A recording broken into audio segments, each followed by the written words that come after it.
자, 갈라디아서 5장에서는 지난 시간에 보았지만 이제 성령 안에서 열매를 맺고 우리가 그 성령 안에서 열매를 맺는 것을 차례차례 그러한 부분들을 바울은 열거했습니다.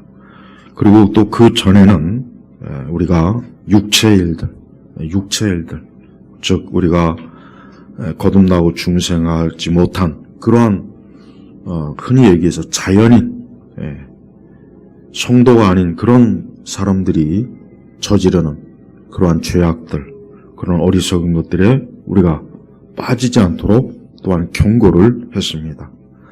자, 우리 그리스도인들이 알아야 될 것은 우리가 이 하나님을 믿는 것, 우리가 예수님을 믿고 우리가 주님을 섬긴다고 하는 것은 그것은 어떤 형식적이고 의식적인 거기에만 몰두하면 절대로 안 됩니다. 이 부분은 굉장히 중요한 겁니다. 왜 그러냐면 대부분은 여기에만 다 몰두하고 사실 이것이 전부인 줄을 알고 있어요. 그러나 절대로 그렇지 않아요. 하나님께서는 우리가 바른 교리, 정통 교리, 올바른 신학을 추구하는 것, 그것도 기뻐하지만 그러나 역시 뭡니까? 그러면 우리가 그에 걸맞는, 그에 맞는 하나님의 자녀의 성품, 그런 열매, 그런 게 반드시 따라와야 되는 거예요. 그래서 저도 물론 젊은 시절에는 돌이켜보면은, 바른 신학과 바른 교리를 열심히 추구했습니다. 그건 제가 항상 추구하는 거죠.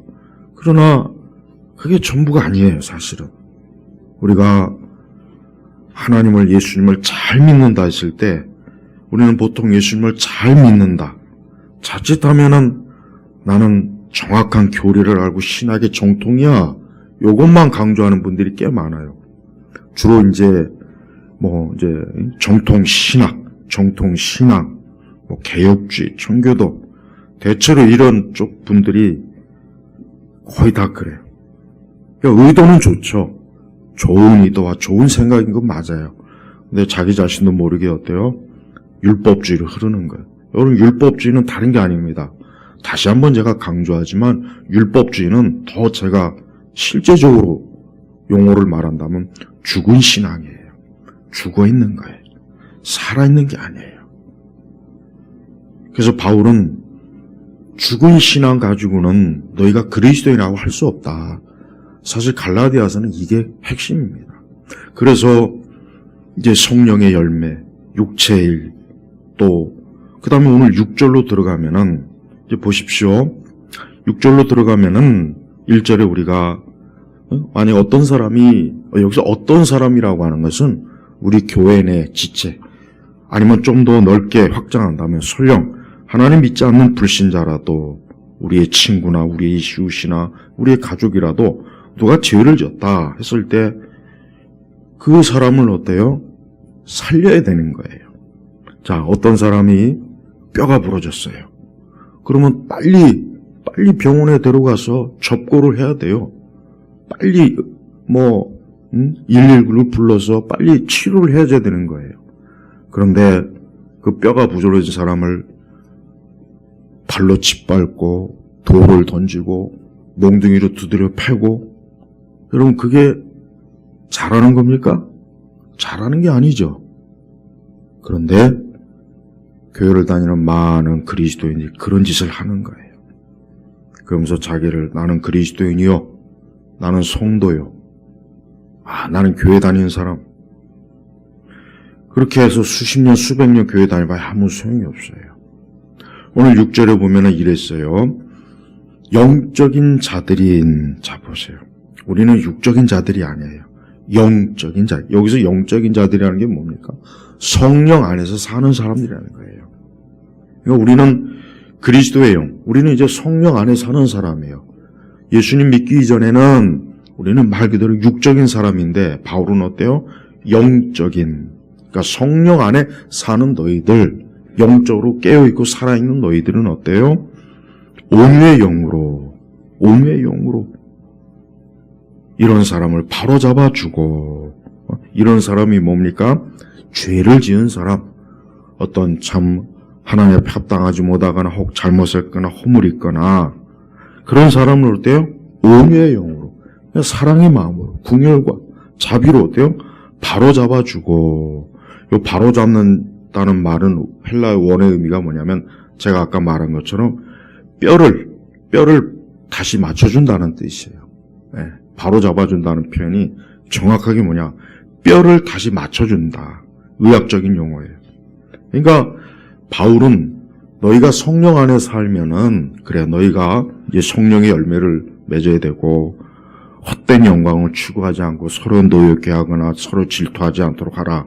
그러면서 이제 6장으로 넘어오면서 그리고 혹 너희 가운데 누가 혹 죄를 지었다 했을 때 그 사람을 죽이지 말아라.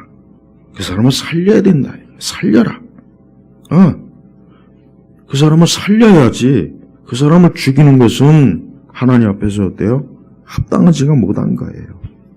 여기서 우리가 잘 알아야 돼요. 많은 교회를 다니는 사람들이 이 성경의 말씀대로 살지 않아요.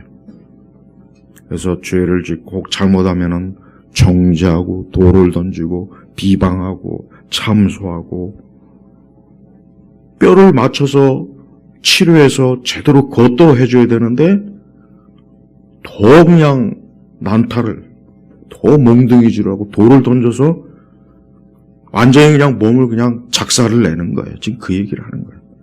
그렇게 하지 말아라 이거예요. 근데 실제로 그렇지 않아요. 여러분 세상 사람들이 그리스도인을 싫어하는 이유가 한 가지가 있어요. 세상 사람들이 가만히 보니까 교회를 다니는 사람들이 굉장히 교만해요.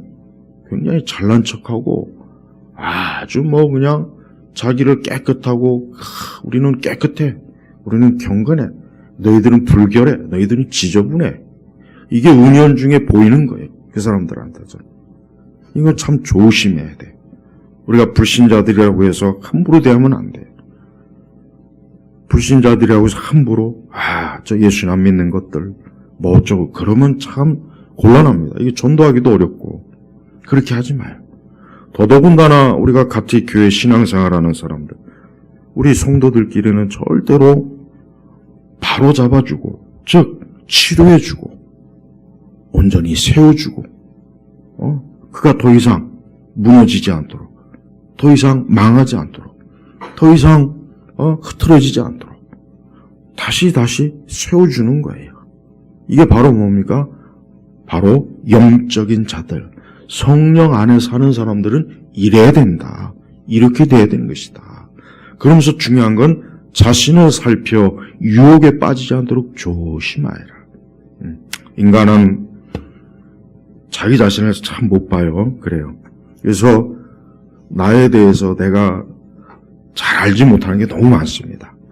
사실 객관적으로 내가 내 자신을 본다는 게 참 어려워요. 정말 어렵습니다.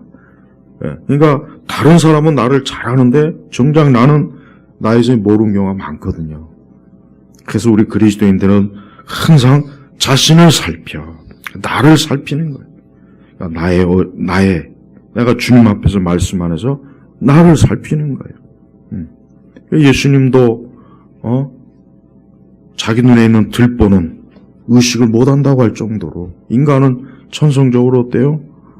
남의 문제는 아주 진짜 아주 그냥 핀셋으로 딱 집어낼 수 있어요. 그러나 나의 그 엄청난 돌덩어리 같은 거는 의식을 못하는 거예요. 우리 성도들이 인생을 살면서 교회 생활하고 신앙 생활하는 게 뭡니까? 절대 남을 죽이는 자 절대 남을 죽이는 자가 되면 안 돼요. 이런 말이 있어요. 남을 죽이는 자는 무덤을 2개 만들어야 될 것이다. 바로 자기가 죽이는 사람하고 죽이는 너의 무덤도 2개 무덤을 만들다는 말이 있어요. 오늘 6장에 보면은 영적인 자들인 우리 성도는 이걸 정말 의식해. 나는 영적인 사람이다. 이걸 항상 의식해. 나는 영적인 사람이다. 난 그리스도 안에 영적인 사람이다. 나는 더 이상 5장 19절에 육체의 일들, 이런 일들을 하는 사람이 아니라 그건 이미 내가 그리스도 이전에 그분을 믿기 이전에 그의 나의 모습이고 그 이후에 이제는 성령의 열매를 맺는 사람이다. 그래서 성령의 열매가 사랑, 기쁨, 화평, 오래 참음, 친절, 선함, 충성, 온유, 절제. 그러니까 영적인 사람이니까 너는 누가 죄를 졌으면은 그를 바로 잡아줘라. 온유함으로, 사랑으로. 그를 죽이지 말아라. 그에게 돌을 던지거나 멍둥이 찜질하지 말아라. 그를 정죄하거나 그건 영적인 사람이 할 짓이 못 된다는 거예요. 예. 우리 예수님은 가늠한 여인이 율법대로 하면 돌에 맞아 죽어야 되고 돌을 던져야 되지만 예수님은 너희 중에 죄 없는 자가 이 여인을 돌로 치라 그랬어요. 우리 예수님이 바로 뭡니까? 영적인 분이에요. 우리에게 본을 보여주신 거예요.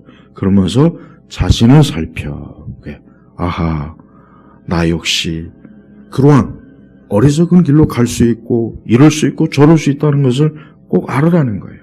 그러면서 이전에 너희는 서로 짐을 져주어라. 서로 상대방이 부족하고 연약함을 져줄 수 있으면 져주는 거예요. 그리하면 그리스도의 법을 완성할 것이다. 그리스도의 법이 뭡니까? 사랑입니다. 사랑. 네, 그리스도의 법이 뭐냐? 그리스도의 법이 뭘까? 사랑이야. 사랑. 바로 그리스도의 법을 완성, 즉 하나님의 사랑을 완성하는 것이다. 네, 이게 바로 뭡니까?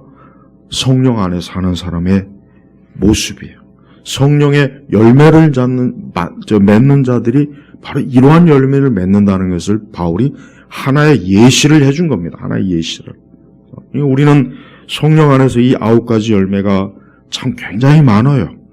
그리고 다양한 상황, 내가 어디에 있던 어느 영역에 있던 다양한 상황에서 이 성령의 열매를 맺는 것을 하나님이 기뻐하는 거예요. 그게 하나님이 기뻐하는 겁니다.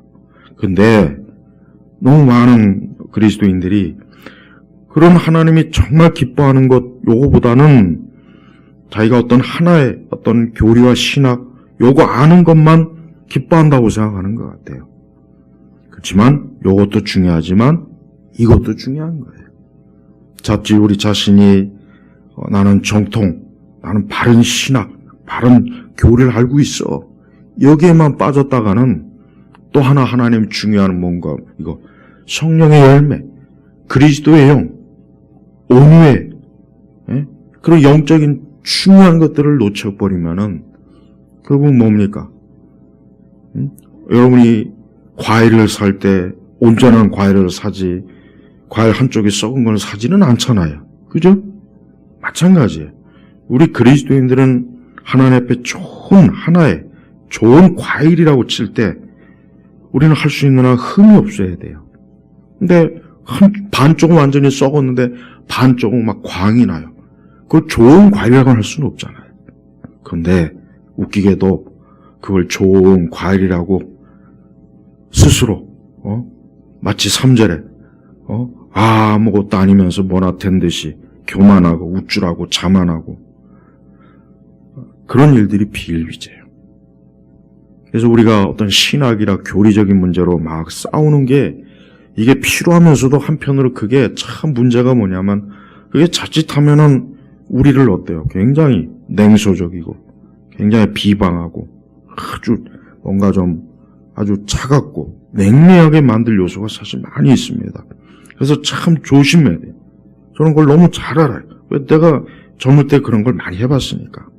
그러나 시간이 지나 보니까 물론 그것도 중요한데 우리가 성령 안에서 온유함으로 그리스도의 영으로 이와 같은 열매를 맺지 못하는 것도 역시 똑같이 문제가 큰 거예요. 그거 역시 배도 배겨 묻지 않은 겁니다. 그래서 우리 성도 여러분들은 그리스도의 법을 항상 중요하게 해야 돼요. 그리스도의 법. 우리가 신앙생활 잘한다는 것은 분명히 성경적으로 봤을 때 그리스도의 법이 점점 내 모든 삶에서 커지는 게 분명합니다. 이건 분명해요. 만약에 그리스도의 법이 내가 커지지 않는다면 그 사람은 어떤 말로도 변명할 수 없어요. 그 사람은 신앙생활 못하는 거예요. 그래서 우리가 신앙생활을 잘한다 못한다 하는 것은 뭡니까? 우리 주님이 우리의 짐을 져줬잖아요. 내 죄의 짐. 그게 그냥 짐이 아니에요. 내 멸망과 사망과 저주와 형벌의 짐을 예수님이 십자가에 대신 져줬어요. 그러면 그럼 너희도 서로 짐을 좀 져줘라. 무슨 대단한 짐을 지라고 하는 것도 솔직히 아닙니다. 서로 이해하고 용서하고 온유의 영, 온유의 영. 성령은 온유의 영이 분명합니다. 나는 옛날부터 성령을 입에 달고 사람들이 막 온유하지 않은 거 보면 저건 분명히 저 속에 마귀 새끼가 있을 거야. 그런 생각을 저는 틀림없이 하고 다녔어요. 그게 사실 맞다고 생각해요. 지금도 우리 모두가 우리 자신을 돌아보면서 나에게 온유의 영이 있어야 돼. 성령님은 온유해요. 성령님은 마귀 새끼하고 틀려요. 귀신하고 틀려요. 이 귀신과 마귀는 한을 맺고 증오하고 미워하고. 여러분 공포영화 보십시오. 공포영화 보고 사랑의 마음 듭니까? 난 공포영화 보고 사랑의 마음 들면 그건 이상한 거예요. 공포영화 보면 다 막 증오, 미움, 막 피 튀기고 저주. 제가 지난 시간에도 얘기했죠. 우리 한국의 전세로가 맨날 한 맺힌 이야기. 무덤에서 한 맺힌 여자가 머리 풀고 나오거나. 보세요. 벌써 귀신과 악령은 그런 거예요. 그러나 성령은 온유해요.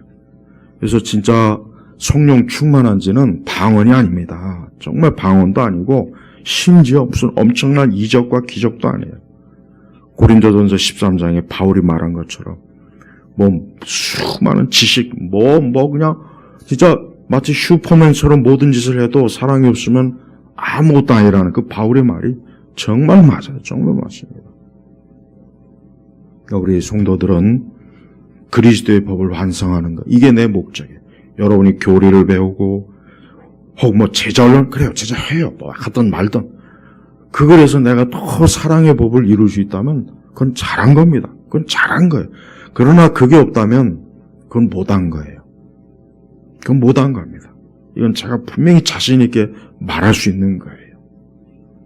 그러면서 4절은 각 사람은 자기 행위를 살펴라. 그리하면 오직 자기 안에서만 자라는 것이 다른 얘기는 없을 것이다. 네. 각 사람은 자기 행위를 자기가 주 앞에서 어떻게 하는지 주님 앞에서 우리는 주님 앞에서 내가 어떻게 행하는지를 살피는 거지 누가 본다. 저 사람이 날 보네.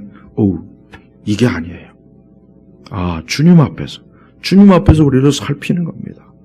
그래서 우리는 주님 앞에서 주님이 보시기에 선하고 성령에 맑고 그러면 그것으로 기쁜 거예요. 그것으로 내 안에 기쁨이 충만한 거예요. 내 안에 자랑할 게 있는 거예요. 우리 성도들은 이게 정말 중요합니다. 저는 그래서 어느 순간부터 혹시 여기 오래 저하고 같이 신앙생활 하신 분들 그래도 좀 눈치를 챌 것 같아요. 저는 예전에 굉장히 막 그냥 신랄하게 물론 지금도 그런 면은 있겠지만 예전에 비하면 아무것도 아니에요. 근데 그것도 중요해요.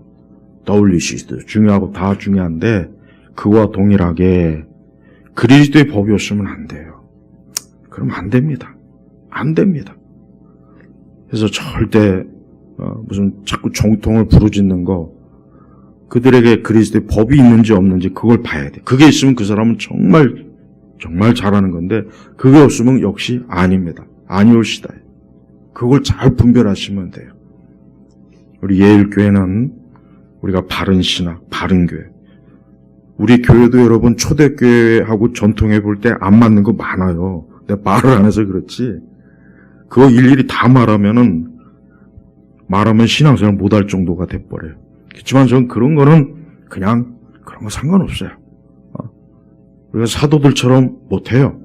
초대교회 형식대로 못합니다. 그러나 중요한 것은 그리스도의 법만큼은 이거는 있어야 돼요. 그리스도의 법이 없다면 그건 교회가 아닙니다. 엄밀히.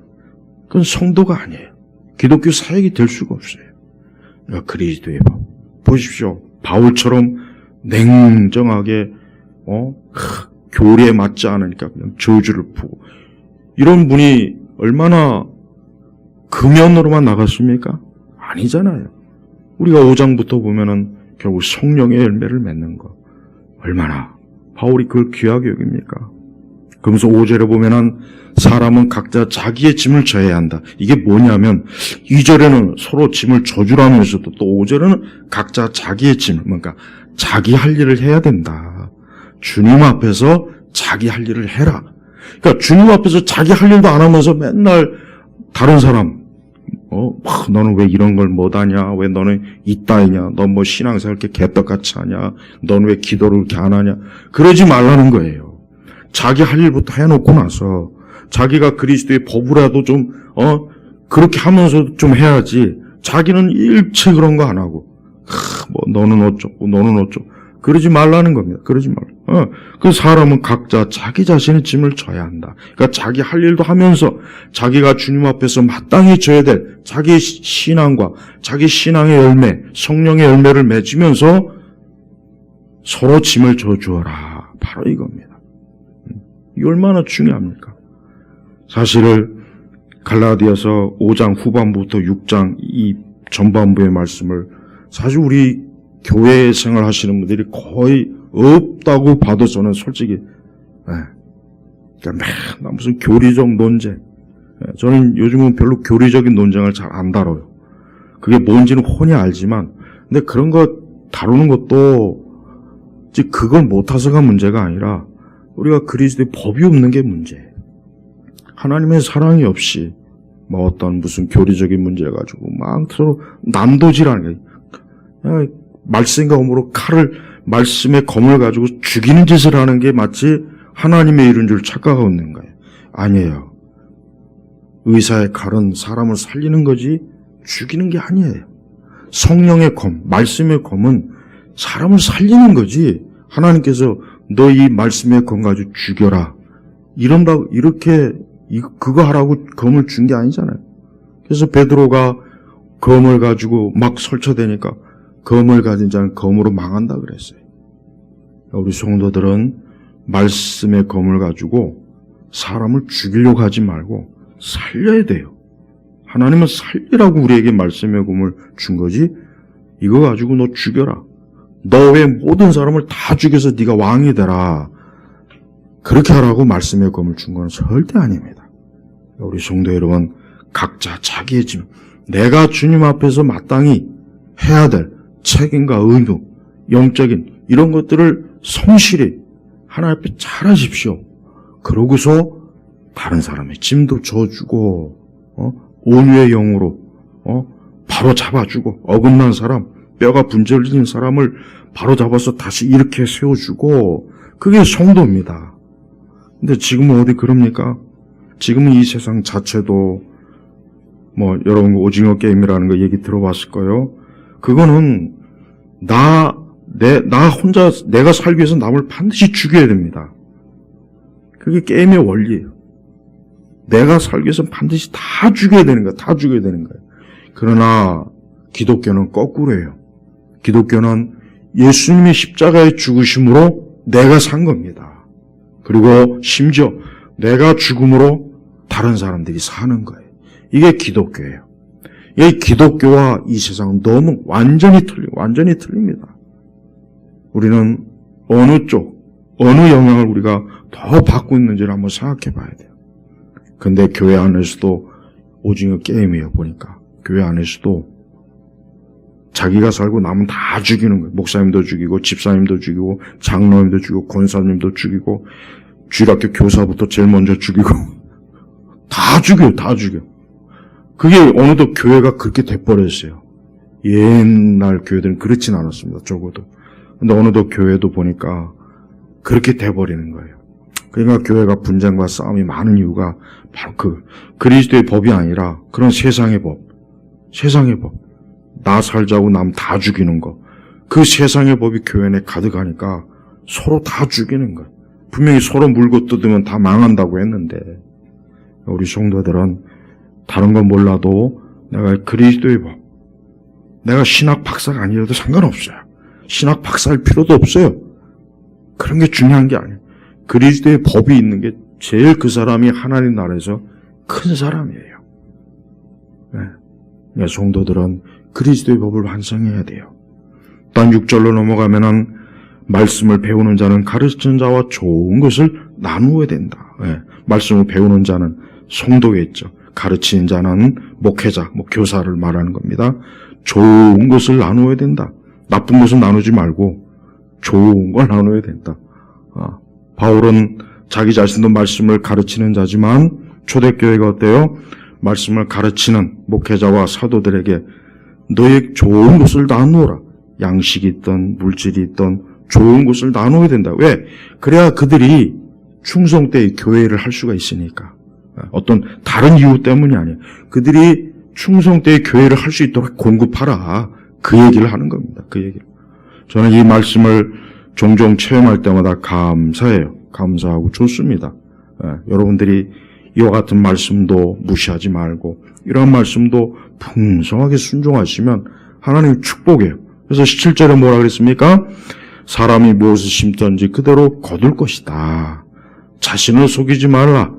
하나님은 조롱을 받지 않으시니 사람이 무엇을 심든지 그대로 거둘 거다. 좋은 것을, 자기를 위해서 좋은 걸 심으세요.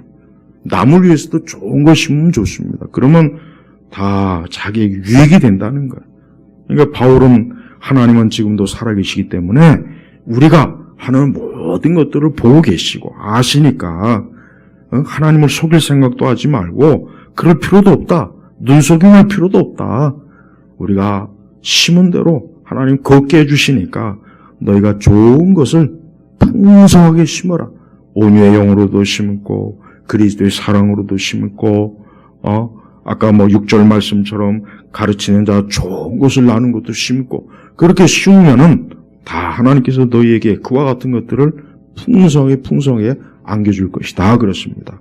그러면서 8절로 넘어가니까 육체를 심는 자. 자, 이게 문제입니다. 이거는 그 5장 19절의 육체의 일들과 같은 얘기예요. 육체를 위하여 심는 자. 오늘 우리가 이렇게 예배 드리는 것은 육체를 위해서 심는 게 아니죠. 그래서 육체를 위하여 심는 자는 육체로부터 멸망을 거두고 육체를 심는 자. 육체에 심는 자는 거 사실 19장 일처럼 이런 굉장히 아주 그냥 극단적인 악함도 있지만 육체를 위해 심는 거 별거 아닙니다. 하나님을 믿지 않고 자기 일에 빠진 사람, 하나님을 믿지 않고 예수님을 믿지 않고 오늘도 열심히 공부하는 사람, 열심히 일하는 사람, 열심히 골프 치는 사람, 열심히 테니스 치는 사람, 열심히 자기 일에 충실한 사람, 이거 다 육체의 일입니다. 이거 다 육체의 일이에요. 그들이 그리스도 예수를 알았다면 마땅히 자기가 하나님을 섬기고 하나님을 공경하는 일에 마땅히 자기 시간과 자기 물질과 자기 열심을 낼 거지. 근데 육체의 일들을 심는 자는 그런데 관심이 없어요. 그런 거 전혀 관심 없습니다. 근데 그 결과가 뭐니까 멸망을 거두고, 멸망이 무서워요. 그러니까 바울은 굉장히 용어가 극단적인 용어도 많이 써서 멸망, 저주, 형벌. 그러니까 멸망하는 거예요. 육체를 위하여. 보면은 인간의 삶이라고 하는데 인간의 삶은 그리스도 바깥에 있는 사람들의 일은 다 육체를 심는 거예요. 안 됐지만 다 육체를 위해 심어요. 그래서 우리 성도들은 그리스도 바깥에서 하는 일에 대해서 그렇게 크게 비중이나 중요성을 의미를 둘 필요가 없어요. 왜? 육체 일이에요, 사실. 안 됐지만 육체 일이에요. 그 사람들이 예배를 드립니까? 기도를 합니까? 말씀을 봅니까? 하나님을 찬송합니까? 그리스도의 법을 완성하려고 자기를 부인합니까? 성령의 열매를 맺으려고 합니까? 안 하잖아요. 그런 거 전혀 없잖아요. 우리는 세상에서 성공했다 하는 것 조금도 관심 가질 필요가 없어요. 왜? 그게 육체의 일이에요. 그 자체가 육체의 일이라니까요. 그러니까 예수님이 없는 인생은 그냥 태어나면서 죽을 때까지 육체의 일만 하다가 인생을 사는 겁니다. 그래서 멸망이에요. 이 인생관 자체가 그리스도인의 인생관과 세상 인생관은 이렇게 달라요. 아까 6장 1절에 뭐라 했습니까? 영적인 자들인 너희는, 저는 이 표현이 참 좋습니다. 야, 영적인 자들. 사실 나 같은 사람이 무슨 영적인 자들이야. 그래도 우리를 그리스도 안에 있기 때문에 영적인 자들로 하나님 인정해 주는 거예요. 그러나 육적인 자들, 그냥 뭐든지 육적인 거 외에는 그 사람들은 관심이 없어요. 우리는 빌 게이츠든 무슨 세상의 어떤 학자든 어떤 대단한 사람이든 스포츠 선수든 전혀 우리 그리스도인에게는 전혀 그 사람들 아무런 우리의 관심이 대상이 될 필요도 없고 그렇지도 않아요. 우리에게 진짜 관심의 대상이 되는 사람은 누굽니까? 하나님을 잘 섬기는 사람, 성령의 열매를 잘 맺는 사람, 그리스도의 법을 날마다 추구한 이 사람들이 우리의 사실 어떻게 보면 영웅이에요. 영웅. 이 사람들이 진짜 우리의 롤 모델입니다. 그러나 세상에 성공한 사람이 그리스도 없이 우리는 전혀 아예 관심도 안 갖습니다. 진짜 성도는 그런 것 전혀 관심도 안 가져요. 그래서 성령을 위하여 씻는 자는 성령으로부터 영생을 거둘 것이다. 그래서 우리가 선을 행하다 낙심하지 말자. 지쳐 포기하지 않을 때가 되면 거두게 될 것이다. 그래서 우리 성도 여러분은 항상 성령 안에서 늘 성령 안에서 살고 여러분 이 성령은 참 존귀한 영입니다. 하도 이 오순절 은사주의 때문에 이 성령론을 완전히 다 그냥 망쳐버렸어요. 아주 저는 참 그게 안타까워요. 진짜 사실 우리 장로교도들이 가장 성령에 대해서 많은 것들을 말할 수 있는 게 많은데 어떻게 된 게 그냥 오순절 은사주의 하도 이상한 성령 운동을 해가지고 우리 한국교회는 성령하면 벌써 너무 잘못된 게 딱 기본적으로 정착이 돼버렸습니다. 그렇지 않아요. 진짜 성령 안에서 우리는 너무나 많은 것들을 얻어요. 너무나 많은 것들을 열매를 좋은 걸 다 얻어요. 그래서 성령은 정말 우리에게 너무나 우리 성도들에게서 이 성령이 아니면 우리는 살 수도 없고 교회도 세울 수 없고 진리도 전할 수 없고 기도할 수도 없고 성령이 아니면은 우리 아무것도 못해요. 그래서 예수님께서 제자들의 내가 떠나가면 보혜사 성령을 너에게 보내겠다 그랬잖아요. 우리 성도님들 행여라도 절대로 성령님을 무시하지 마세요. 기도할 때도 성령님을 찾으세요. 기도할 때도 성령께서 우리의 가족, 우리의 가정, 내 자녀들, 우리 교회 성령이 충만케 해주십시오. 성령의 열매가 있게 해주세요. 성령. 여러분 이 세상은 악령이 가득합니다. 악령이 가득해요. 마귀와 귀신, 즉 악령, 마귀, 이 사단 이것들이 온 세상을 휘짓고 다니면서 사람들을 불행하게 하고 고통스럽게 하고 그 사람들을 괴롭히고 정신적으로 미치게 만들고 육체적으로 육체일에 막 빠지게 만들고 이게 뭡니까? 다 악령이 하는 일, 악령. 하지만 성령은 사람을 온전케 해요. 그래서 사람은 어떠한 영의 지배를 받는지 정말 왜 중요해요. 왜 우리가 불교나 천주교나 온갖 잡다한 세상 이방 종교가 나쁜지 아십니까? 그거는 악령의 지배를 받기 때문에 그 종교에 빠져 있으면 악령의 역사가 반드시 나타나게 돼 있어요. 악령의 성품, 악령. 이 마르크스도 엥겔스도 젊을 때 이 악령에 많이 빠져 있어요. 그 나중에 이제 모스크바 그 소련 때 이 마르크스 저작을 하려고 보니까 너무 이 귀신과 악령의 오켈트가 심하니까 이걸 제대로 저작을 낼 수가 없으니까 그걸 몰래 다 빼버렸습니다. 그걸 빼버리고 마르크스 저작을 한 거예요. 근데 우리 한국 교회 안에는 그런 것도 모르고 이 좌파에 빠져 있는 목사님들이 너무 많고 거의 40대, 50대는 우리나라는 이 40대, 50대가 다 망쳐버려요. 예? 50대, 60대 그 586 꼰대들의 하수인이 돼가지고 행동대장이 누구냐? 이 40대, 50대, 30대 중반도 좀 들어가고 이 사람들 때문에 나라가 망치네. 근데 이 사람들이 배후에 악한 영들이 역사하는 거예요. 우리가 어떤 사상이나 이념, 철학도 가만히 그 기원을 이렇게 보면은 마귀적인 게 굉장히 많습니다. 종교와 다 관련이 돼버려요. 그래서 우리 성도는 철저하게 이 말씀, 교리, 아주 이거를 굳게 붙잡아요. 그렇지 않으면 안 돼요. 이거를 하찮게 여기지 마세요. 세상에 철학 배후에는 다 악한 영이 있어요. 철학의 배후에는 악한 영이 반드시 있습니다. 그게 어떤 철학이든지 다 있어요. 없는 것 같지만 있습니다. 파고 보면 나와요. 파다 보면 나온다니까요. 성도들이 이렇게 기도하고 예배드리고 말씀을 듣는 게 얼마나 내게 유익인지를 꼭 알아야 돼요. 이런 걸 모르고 그냥 예배, 그까진 예배, 그까진 말씀, 그까지 설교 이렇게 해버리면 절대 안 됩니다. 그러면 마귀와 귀신과 악령이 춤을 추고 좋아요. 아주 좋아서 펄펄 날뜁니다. 날뛰어요. 온 세계가 진짜 누구 말대로 유령이 그냥 여기저기 범람해. 유령이 그냥 온 세계가 이 악한 영들이 여기저기 배회하면서 오늘은 누구를 집어삼키고 죽일까, 누구를 잡아먹을까, 누구를 불행과 저주에 빠뜨려볼까, 누구. 그래서 성도들이 항상 기도에 깨어 있어야 되는 겁니다. 그렇게 할 때 하나님의 성령이 역사해요. 하여튼 성령의 이 역사하심은 너무 존귀합니다. 아더핑크의 성령론을 꼭 읽어보세요. 다른 성령론 읽지 말고 아더핑크의 성령론 읽어보시면은 너무나 그러니까 그런 성령론이 우리 한국교회에 깊숙이 들어와야 되는데 어디서 그냥 오순절 은사주의 그냥 이런 성령론만 그냥 판치니까 무당들이 설치지 않습니까? 목사 무당들.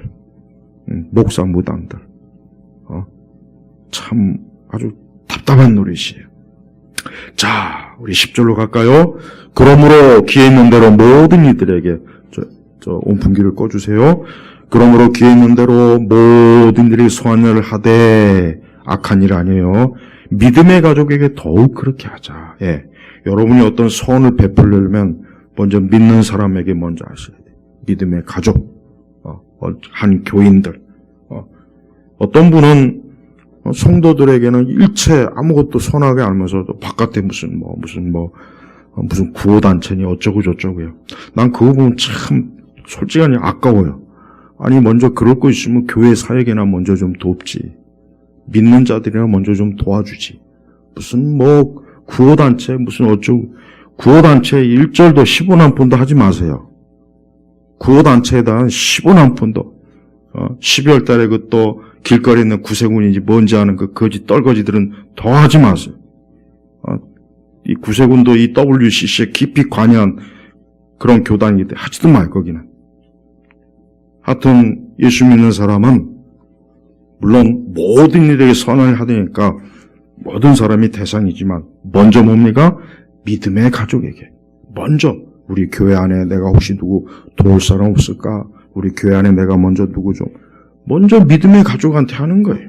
순서가 그렇다니 순서가 그렇다는 거예요. 하나님이 정한 순서란 말이에요. 근데 이거는 무시하고 세상의 구호단체에다 무슨 절대 그렇게 하지 마세요. 더더군다나 지금 같은 시대는 이 세상의 구호단체는 10원 한 장도 주면 안 돼요. 그것들은 절대 정상적인 것이 아니기 때문에 그래요. 네, 아주 배우가 의심스럽고 악해요. 절대 그러지 마세요. 자, 그러면서 우리 14절 한번 좀 같이 보겠습니다. 같이 읽겠습니다. 그러나 내게는 우리 주 예수 그리스도의 십자가 외에는 결코 자랑할 것이 없다. 그리스도로 말미암아 세상이 나에 대하여 십자가에 못 박혔고 내가 또한 세상에 대하여 그렇게 되었다. 자, 바울은 마지막으로 갈라디아서 6장을 끝내면서 다시 한번 갈라디아 교인들에게 그리스도 예수 외에는 우리를 구원하고 우리를 사망과 저주에서 건져내고 우리를 영원토록 지켜주고 우리와 함께할 분이 없다. 너희가 지금 보니까 유대교를 쫓아가고 유대교의 할례니 뭐니 그런 것 쫓아가는데 거기 아무 소망이 없다는 걸 다시 한번 확실하게 아주 못을 박는 거예요. 우리 주 예수 그리스도의 십자가 외에는 결코 자랑할 것이 없다. 다른 걸 자랑하지 말아라. 무슨 모세도 자랑하지 말고 성전도 자랑하지 말고 다른 거 아무것도 자랑하지 말아라. 아니 우리를 위해서 정작 십자가에 못 박고 죽으신 예수님을 자랑해야지 왜 다른 걸 자랑하냐 이거. 그러면서 굉장히 중요한 말을 합니다. 17절에 보면은 이제부터는 누구든지 나를 괴롭게 하지 마라. 내가 내 몸에 예수님의 흔적을 지니고 있다. 예수님의 흔적이 뭡니까? 이게 참 중요해요. 로마 천주교는 또 이상한 짓을 하죠. 뭐 손에 무슨 십자가 무슨 혈흔이 어쩌고 저쩌고. 예수님의 흔적이라는 게 뭐냐면 바울이 예수님 때문에 고난받고 채찍맞고 모욕당하고 괴로움당하고 수고하고 애쓰고 그걸 얘기하는 겁니다. 정확하게 제가 주석적인 의미를 알려드릴게요. 다른 거 생각하지 마세요. 자꾸 예수님의 흔적 하니까 꿈속에 예수님이 못 박힌 손으로 나왔다는 등 그 흔적 아니에요. 그 얘기 아니에요. 바울은 지금 그 얘기를 하는 건 아니라 날 봐라. 내가 그 유대교에 있다가 예수님 만나고 나서 내가 당한 내 인생을 봐라 이거예요. 내가 얼마나 매도 맞고 모욕당하고 굶주리고 헐벗고 강도도 만나고 수고하고 이게 내 흔적이 그게 예수님의 흔적이에요. 우리 성도들이 예수님의 흔적을 어떻게 남기고 싶습니까? 여러분도 주님 때문에 고생하고 힘들고 욕먹고 주님 때문에 여러분도 진짜 핍박당하고 괴로움당하고 주님 때문에 세상에서 성공하지 못하고 그게 예수님의 흔적이에요. 그걸 자랑하는 거예요. 바울은 조금도 아까워하지 않아요. 조금도 아까워하지 않아요. 너무 자기 자랑스럽게 여기네요. 자랑. 나는 예수님의 흔적이 있다. 어느 누구도 그리스도 외에 나는 없다 이거예요. 우리 성도는 바로 이거예요. 우리 성도들이 자랑할 건 다른 거 없어요. 예수님의 흔적이에요. 예수님의 흔적, 이게 자랑이에요. 우리는 세상에서 주는 무슨 상이니 상급이니 상편이 아니요. 자랑할 거 아니에요. 오직 예수님의 흔적이에요. 예수님의 흔적입니다. 여러분들에게 이게 있습니까? 이게 있어야 돼. 앞으로도 있어야 됩니다. 예수님의 흔적이 없다면은 그 사람은 그리스도인이 아니었다고 하는 증거가 될 수도 있어요. 그게 심각한 거예요. 바울은 갈라디아 교인들을 너무 사랑했어요. 너무 사랑했기 때문에 절대 갈라디아 교인들이 다른 곳으로 그리스도 예수님을 벗어나 다른 곳에 가는 거에 대해서 너무 안타까워서 이 갈라디아 서신을 써보낸 겁니다.